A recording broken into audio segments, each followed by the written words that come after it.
We are less than 24 hours away from the Elevated Feminine Seminar hosted by yours truly, and we still have a few tickets left. So if you'd like to join me, check the link in the description to get your tickets. See you tomorrow. Hello, my beautiful angels. Welcome back to my channel. I'm Princesspalacios.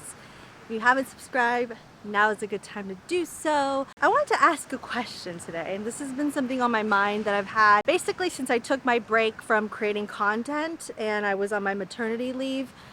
I was in this place of consuming a lot of content, and I used to not really do that before. I was more into the creation space, and I didn't consume too much content on purpose because as a creator, the last thing you want to do is be influenced by others, because you want your content to be unique, you want it to be your own. So whenever I was creating content, I really didn't follow people other than people that I knew in real life, my friends who are also content creators and things like that. But during my maternity leave, I was watching a ton of different creators, and I realized watching influencers or people I didn't know, especially about motherhood and things like that, really shaped the way I saw not only myself in my journey, but just my outlook.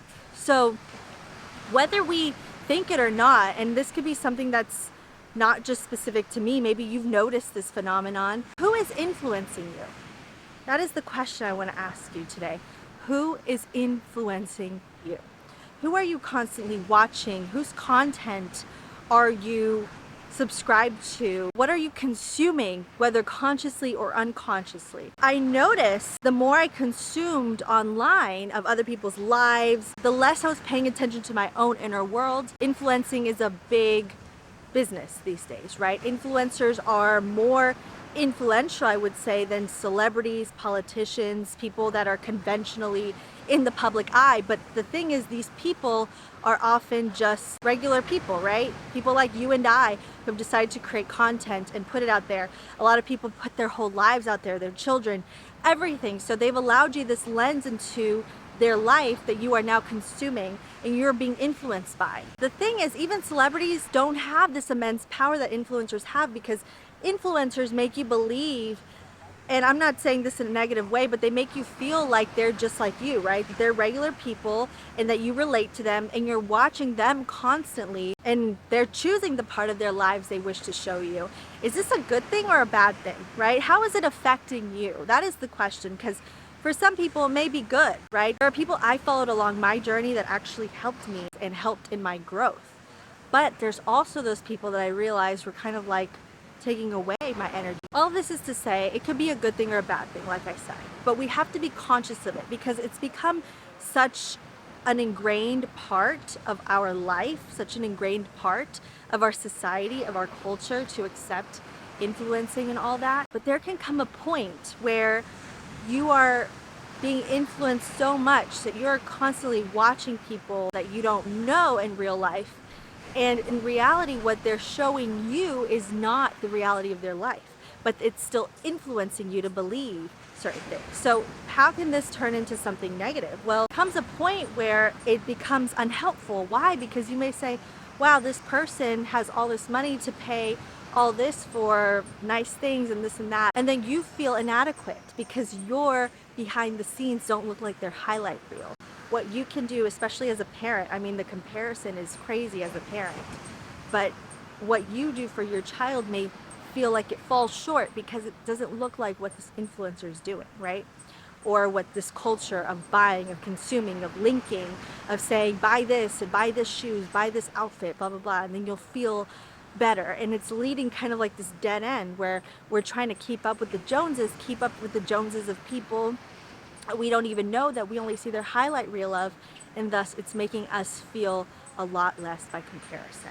So take a moment to scroll through your feed, to scroll through who you're following, who you're liking, whose links you're clicking on, and be conscious and wary of how it may affect you.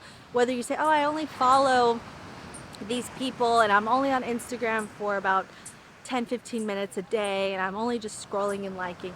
thing is, what we do unconsciously or subconsciously affects us a lot greater than when we're consciously doing something, if that makes sense. So it's like, you know, in your off time, if you're scrolling, you're looking through and you see a reel or you see a story and this and that, and you're like, oh, it's just harmless, but it becomes ingrained in your mind. It becomes absorbed by you, especially if you're seeing content that's similar over and over again. It's like repetition, right? Repetition is how we rewire our brains. And if we're repeatedly seeing the same stuff and it's not good, healthy stuff, then it's going to negatively affect you. Another thing that's important is we may pick up habits or ideas, or we want to do certain things because our favorite influencers doing them or made it look so cool. Or we may compare ourselves negatively and say, wow, my summer is not going as good as theirs because they're traveling and and I'm here at home working.